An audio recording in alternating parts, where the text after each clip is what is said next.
अमीरपुर गांव अपनी समृद्धि और रौनक के लिए मशहूर था।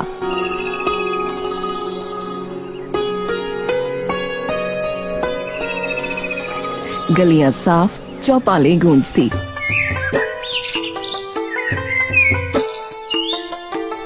और बाजार रंग बिरंगे कपड़ों से जगमगाते। उसी बाजार के बीचों बीच था धनगर कपड़ा भंडार। उसके मालिक धनगर सिंह की ईमानदारी और मिठास ही असली पूंजी थी।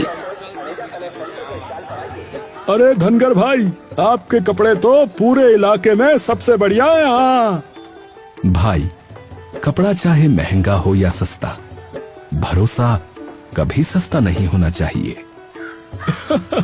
अरे सही कहते हो भाई, इसीलिए तो हम त्योहार बिना आपकी दुकान में आए मनाते ही नहीं हैं। हाँ।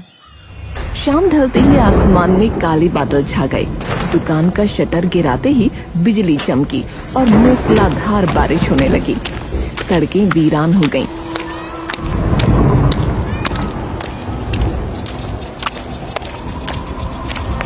तभी धनगर की नजर एक पीपल के पेड़ के नीचे खड़े लड़के पर पड़ी। वो लड़का भीगा हुआ था, कपड़े शरीर से चिपके थे, होंठ कांप रहे थे और आंखों में बेसहारा दर्द था। अरे बेटा, ऐसे क्यों खड़े हो? भीग जाओगे तो बुखार चढ़ जाएगा। बाबूजी, मेरा कोई घर नहीं है, मजदूरी करता हूँ, जहाँ काम मिलता है वहीं रुक जाता हूँ। आज बारिश ने रोक लिया बाबूजी। धनगर की आंखों में बरसों पहले की तस्वीर तैर गई, जब वो अपने पिता संग गांव-गांव कपड़े बेचता था। कई बार बारिश में भीगते ठिठुरते उन्हें किसी मंदिर की चौखट में शरण लेनी पड़ती थी। वही दर्द मटरू की आंखों में झलक रहा था। चलो बेटा, मेरे घर चलो। ठंडी बरसात में खड़े रहोगे तो बीमार पड़ जाओगे। मटरू पहले झिझका, मगर धनगर के चेहरे की सच्चाई देखकर उसके कदम साथ चल पड़े।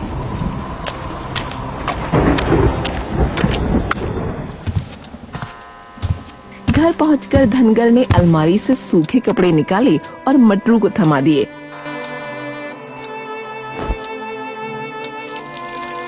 चूल्हे पर गर्म दूध चढ़ाया और उसके सामने रखा। मटरू जैसे ही दूध पीने लगा, उसकी आंखों से आंसू बह निकले।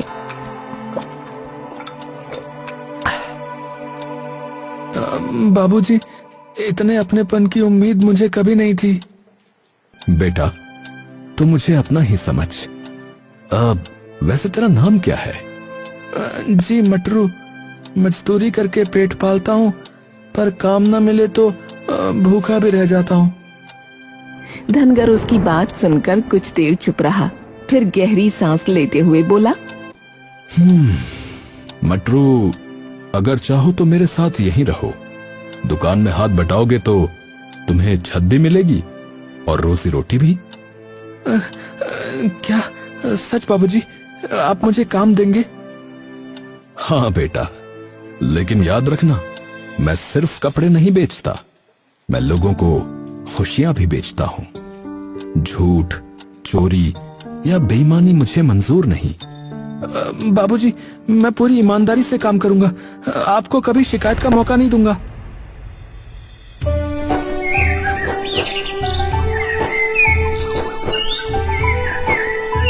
अगली सुबह धनगर मटरू को लेकर दुकान पहुंचा।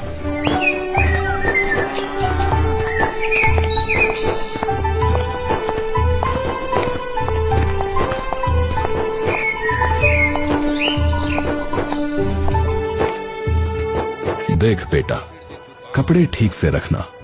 ग्राहक आए तो पहले सलाम, उसके बाद फिर कपड़ा दिखाना, ठीक है?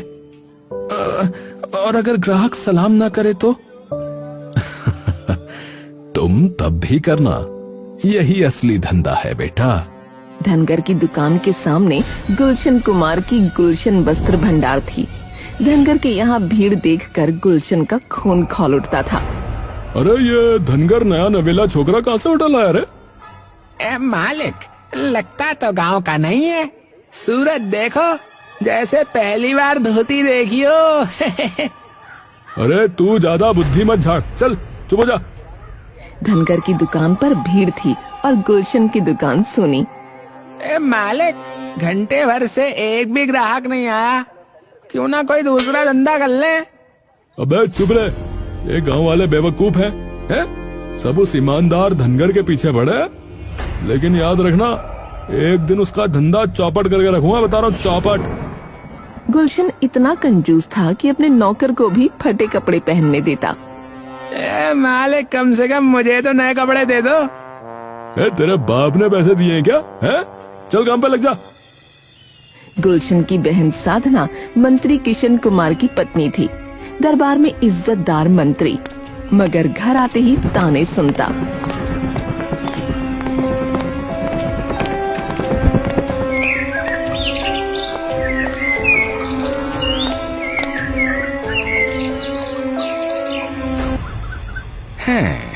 आज फिर दरबार में राजा ने मेरी राय मानी। दरबार से क्या मिला? अपने साले की मदद तो कर नहीं सकते। एक बाहरी व्यापारी गुलशन का धंधा चौपट कर रहा है और आप बस राज दरबार में हाँ हाँ करते फिरते हैं। ये सुन सुनकर किशन परेशान रहता और अंदर ही अंदर गुलशन के प्रति दया भी महसूस करता। एक दिन राजा ने सभा में कहा, हमारे दरबार के लिए नए और अच्छे वस्त्र चाहिए। बाहर के अतिथि भी आएंगे, जिससे हमारे रेशमी कपड़ों को नया बाजार मिले। महाराज, मेरे साले गुलशन कुमार से बेहतर कोई नहीं महाराज। मंत्री जी, मुझे ईमानदारी चाहिए और वो मुझे सिर्फ धनगर सिंह में दिखती है, तो कपड़े वहीं से आएंगे। ये सुनते ही किशन के चेहरे पर जलन उतर आई। बाहर निकलते ही वो गुलशन से जा टकराया।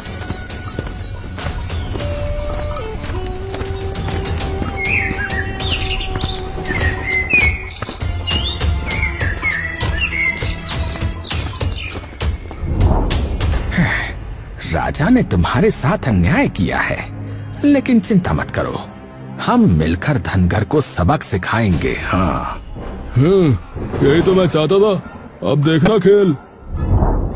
गांव की गलियों में चर्चा थी, राजा ने धनगर को चुना है।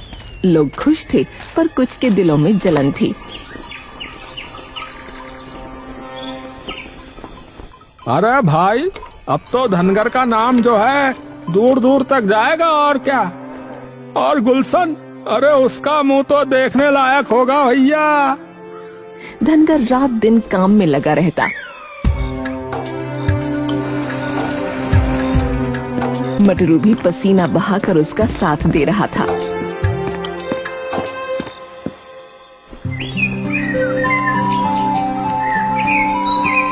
एक शाम धनगर ने उससे कहा, मटरू, ईमानदारी ही इंसान की सबसे बड़ी पूंजी है। बाबूजी, आपने मुझे घर दिया है, अब मेरी सांसें भी आपके लिए हैं। धनगर संतुष्ट था। लेकिन उधर गुलशन और किशन चालें बुन रहे थे। ओ जीजा जी, पीढ़ियों से ये धंधा हमारा था, आज एक बाहर वाला सब ले गया। बताओ। ईमानदारी तभी तक है जब तक उसके खिलाफ सबूत ना हो। अगर हम कपड़ों में मिलावट का दाग लगा दें तो सबूत मिलेगा, और ऐसा मिलेगा कि राजा भी बचा ना पाएगा।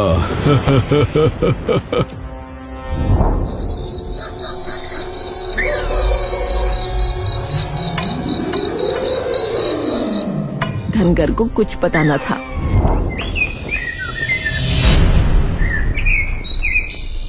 सुबह उसने गाड़ी में कपड़े रखे और गर्व से बोला, बेटा, ये हमारा अभी तक का सबसे बड़ा ऑर्डर है। ध्यान रहे कोई कमी न रह जाए। बाबूजी, जब तक न हो कोई गलती नहीं होगी। धनगर सिर ऊंचा करके दरबार की ओर बढ़ा।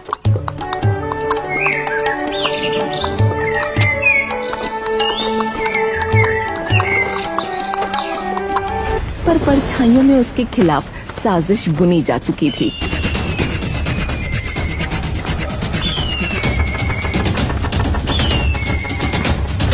आप सभी व्यापारियों का इस अमीरपुर में स्वागत है। हम हमारे यहाँ के रेशम से बने वस्त्रों को आपके सामने रखना चाहते हैं ताकि हम अपने राज्य के रेशम से बने कपड़ों का व्यापार कर सकें। अब आप स्वयं ही देखिए और बताइए कि कपड़े कैसे हैं। सबको एक एक कर कपड़े दिए गए। सबके सब ने कपड़ों को देखा और उन्हें हाथों से महसूस किया। पहले तो सब कुछ ठीक लगा, लेकिन व्यापारियों में खुसर पुसर शुरू हो गई। ये देख राजा बोला, क्या हुआ? आप सभी इतने चिंतित क्यों दिखाई पड़ते हैं? माफ कीजिएगा महाराज, लेकिन ये कपड़े हमें कुछ ठीक नहीं लग रहे। हाँ हाँ महाराज, आपने तो शुद्ध रेशम के वस्त्रों के बारे में कहा था, परंतु ये तो मिलावटी रेशम है। नहीं नहीं, ऐसा नहीं हो सकता। ये वस्त्र मैंने अपने राज्य के बेहतरीन कपड़ा व्यापारी धनगर सिंह से सिलवाए हैं और उनकी ईमानदारी पर मुझे पूर्ण विश्वास है। क्षमा कीजिएगा महाराज, हम अनेक वर्षों से कपड़ों का व्यापार करते आए हैं, तो शुद्ध रेशम और मिलावटी रेशम का फर्क हम देखते ही तुरंत पता कर लेते हैं महाराज। बाकी क्षमा कीजिएगा। ये सब सुन मंत्री किशन और गुलशन दोनों ही अंदर खुश हो रहे थे, लेकिन धनगर को कुछ समझ नहीं आ रहा था।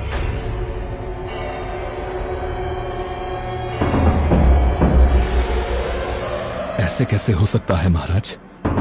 धनगर सिंह, अगर ये बात सत्य हुई तो? धनगर सारे कपड़ों को अपने हाथों से देखने लगा और उसे भी पता चला कि ये मिलावटी रेशम के कपड़े हैं। वो दुखी होकर बोला, महाराज, ये कपड़े मेरे नहीं हैं। धनगर सिंह, ये वस्त्र तुम्हारी दुकान से आए हैं, तुमने सिए हैं और तुम कह रहे हो कि ये वस्त्र वो वस्त्र नहीं है। हाँ महाराज, मैंने तो असली रेशम से कपड़े सिए थे, लेकिन ये पता नहीं कैसे। धनगर सिंह, तुमने मेरा और राज्य का नाम इन व्यापारियों के सामने मिट्टी में मिला दिया। तुम्हें इसका दंड मिलेगा। सिपाहियों, बंदी बना लो इसे। महाराज, मैं क्षमा चाहता हूँ, लेकिन मुझे मेरी बेगुनाही साबित करने का एक अवसर तो दीजिए। अब तुम्हें मात्र दंड मिलेगा। कल पूरे राज्य के सम्मुख तुम्हें सजा दी जाएगी, ताकि फिर कोई राजा के सम्मुख बेईमानी करने का साहस न करे। राजा से इतना कहकर वहां से चले गए।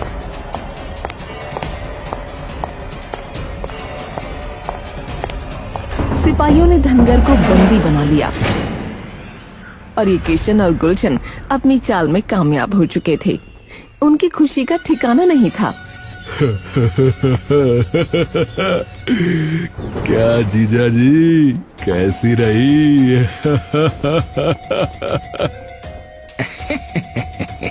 हाँ साले साहब, बहुत खूब, बहुत खूब। सांप भी मर गया और लाठी भी नहीं टूटी। लाठी नहीं, उसकी ईमानदारी दम तोड़ गई।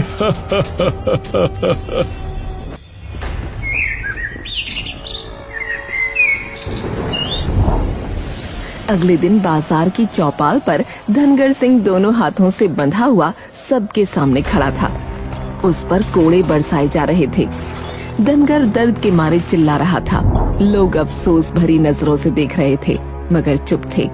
दूर गुलशन की आंखों में जीत की चमक थी,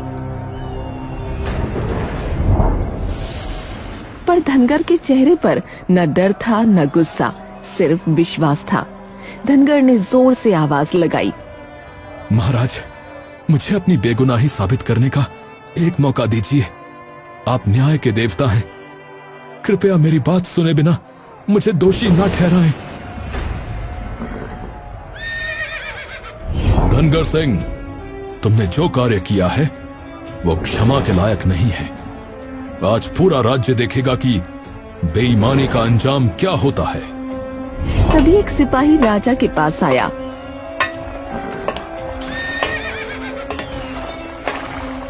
उसने राजा के कान में कुछ कहा।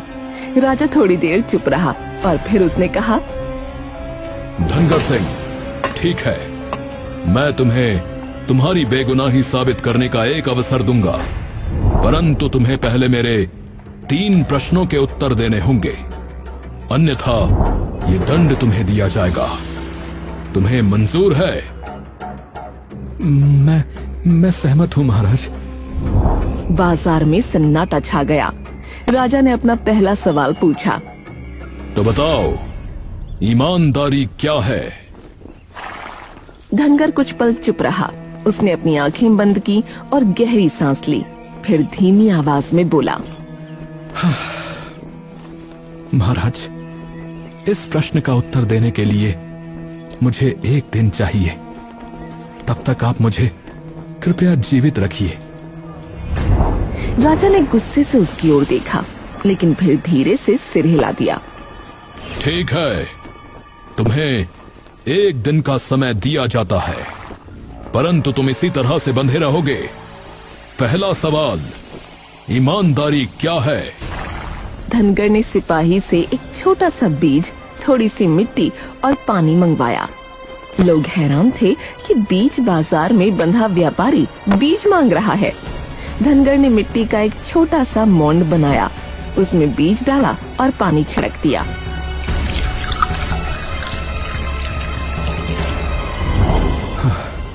इसे यहीं रख दो, कल सब उत्तर समझ जाएंगे।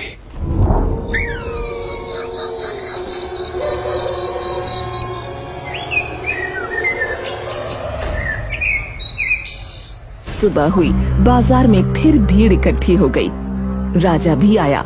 हर कोई उत्सुक था, अब धनगर क्या करेगा? बीज से छोटा सा अंकुर झांक रहा था। महाराज, आपने पूछा था ना कि ईमानदारी क्या है? यही इस प्रश्न का उत्तर है महाराज। क्या मतलब?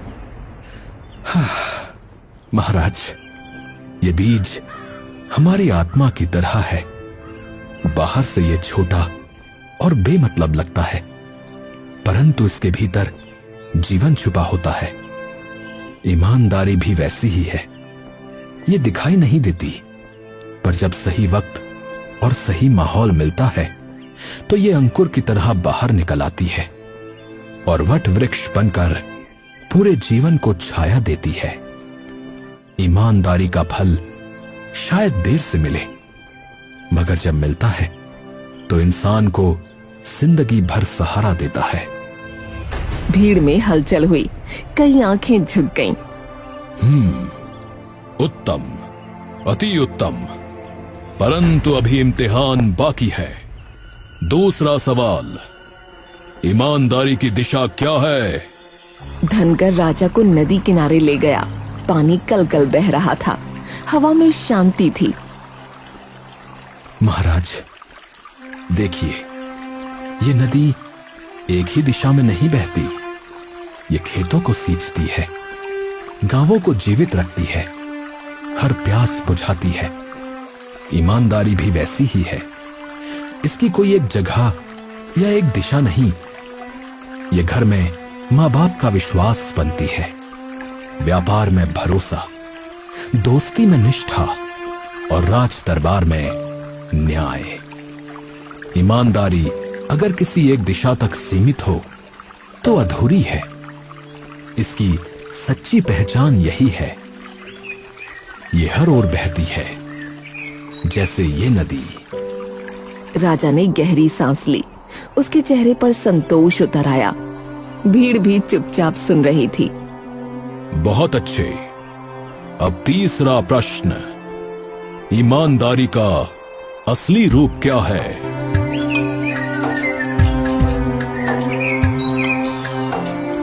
धनगर ने सबको खुले मैदान में विशाल पीपल के पेड़ के नीचे ले जाकर कहा, महाराज, जैसे धूप में थका इंसान पेड़ की छांव पाकर सुकून पाता है, वैसे ही ईमानदारी इंसान को राहत देती है।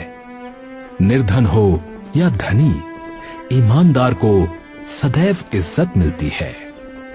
मुसीबत के समय यही ईमानदारी ढाल बनकर बचाती है। भीड़ की आंखें नम हो गईं। एक सन्नाटा सा छा गया। राजा ने उठकर ऊंची आवाज में कहा, धनगर सिंह, तुमने मेरे तीनों प्रश्नों का ऐसा उत्तर दिया है जो न सिर्फ मेरे दिल को बल्कि इस पूरे राज्य की आत्मा को छू गया है। तुम सचमुच ईमानदारी के प्रतीक हो और मुझे पूरा विश्वास है कि तुम निर्दोष हो। परंतु क्या सिर्फ अच्छे उत्तर देने से कोई बेगुनाह हो जाता है? भीड़ में बातें शुरू हो गईं। सबकी निगाहें एक दूसरे पर घूम रही थीं। तभी किशन आगे बढ़ा।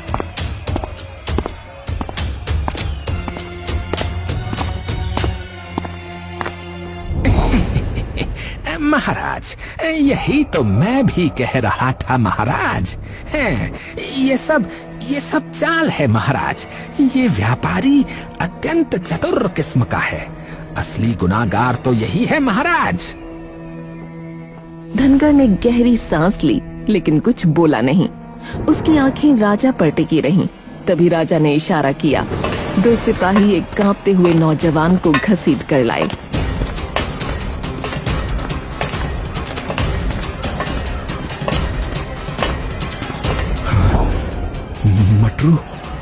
मटरू की आंखें झुकी हुई थीं, बदन कांप रहा था।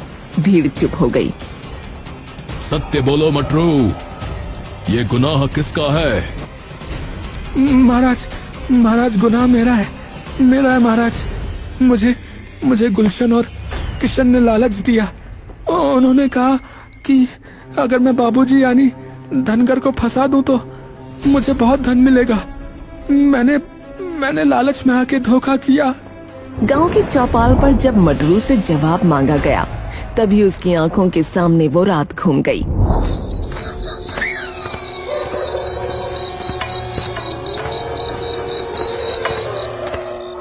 वही रात जब गुलशन और किशन ने उसे एक सुनसान मोड़ पर रोक लिया था।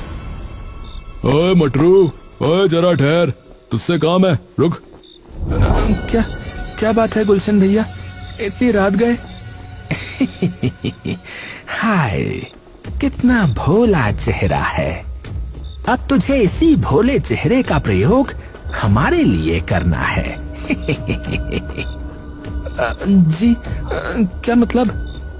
मतलब ये कि धनगर जो कपड़े राजा के लिए बना रहा है ना, उसकी जगह तुझे ये कपड़े हमारे कपड़े रखने हैं, समझा? मटरू ने सब सुनकर कपड़े बदलने से साफ इनकार कर दिया। उसकी आंखों में साफ था कि वो किसी की धौंस में आने वाला नहीं। अच्छा, तो तेरी ये हिम्मत है? पर सुन, अगर तूने हमारी बात नहीं मानी ना, तो एक राज है जो सिर्फ हम जानते हैं। कौन सा राज? अरे वही चोरी वाला। हाँ, हमें सब मालूम है रे। तू चोरी का काम करता था ना, और ये भी कि तू चोरी करने यहाँ पर आया था। है, और अगर तू हमारी बात नहीं माना तो सुबह सुबह धनगर सिंह के कान में सब बात डाल देंगे। फिर सोच कि तेरा क्या होगा रे मटरू। ये सुनते ही मटरू का चेहरा सफेद पड़ गया। उसका दिल जोर जोर से धड़कने लगा। भैया ये बात अगर मालिक को पता चली तो मेरी रोजी रोटी ही चली जाएगी। हाँ, सही कहा तूने। तो कर लेना जैसा हम कहते हैं, हम मदद करेंगे तेरी, और तेरा राज ही रहेगा। अरे चल मान भी जा। हैं, कपड़े बदलना तेरे ही भले में है, समझा? वरना तेरा अतीत तुझे बर्बाद कर देगा। है मजबूरी में मटरू झुक गया। उसकी आंखों में आंसू थे, लेकिन उसने सिर हिलाकर हामी भर दी। उसी रात से वो गुलशन और किशन के जाल में फंस गया और उसने गाड़ी में अच्छे वाले कपड़े की जगह गुलशन और किशन के दिए हुए मिलावटी रेशम के कपड़े रख दिए। भीड़ से हूटिंग और शोर उठने लगा। अरे शर्म करो भैया, धिक्कार है भाई, तू तो धिक्कार है, धिक्कार है। धनकर का दिल जैसे टूट गया, उसकी आंखों में आंसू आ गए। बेटा तूने मेरे साथ नहीं खुद के साथ धोखा किया है। ईमानदारी एक बार छूट जाए तो आदमी कभी चैन से नहीं जी सकता। मटरू जमीन पर गिर पड़ा, आंसू रोकना मुश्किल हो गया। बाबूजी, बाबूजी मुझे माफ कर दीजिए बाबूजी, बाबूजी, बाबूजी मैंने बहुत बड़ी भूल की है बाबूजी, बाबूजी अब मैं कभी गलत राह नहीं चुनूंगा बाबूजी, बाबूजी मुझे माफ कर दीजिए बाबूजी। धनगर की आंखें नम थीं, पर स्वर कोमल था। इंसान से गलती हो सकती है, मगर सच्चा पछतावा ही उसे इंसान भी बनाता है। जा, मैं तुझे माफ करता हूँ। राजा ये दृश्य देखकर गंभीर हो गया। उसने भीड़ की ओर हाथ उठाकर कहा, असली दोषी ये दोनों व्यापारी किशन और गुलशन हैं। इन्होंने ही इस मासूम को भटकाया। इनके सारे व्यापार जब्त किए जाएं और इन्हें कारागार भेजा जाए। सिपाहियों ने किशन और गुलशन को पकड़ लिया। दोनों के चेहरे पीले पड़ चुके थे। महाराज, महाराज, महाराज ये अन्याय है, महाराज, महाराज ये अन्याय है। हमें छोड़ दीजिए महाराज, हमने कुछ नहीं किया महाराज, महाराज माफी, महाराज, महाराज क्षमा कर दीजिए महाराज, माफी। जिसने गांव की ईमानदारी को बेचने का प्रयास किया उसके लिए कोई क्षमा नहीं। भीड़ जोरदार नारों से गूंज उठी। ये सही न्याय हो महाराज, की जय हो, महाराज की जय हो, महाराज की जय हो। राजा ने धनगर की ओर देखा, चेहरे पर संतोष था। धनगर सिंह, तुम सचमुच ईमानदारी के प्रतीक हो। आज से अमीरपुर तुम्हें अपना सबसे सच्चा व्यापारी मानता है। धनगर ने सिर झुका लिया। उसकी आंखों से आंसू ढलक पड़े, लेकिन दिल में एक सुकून था।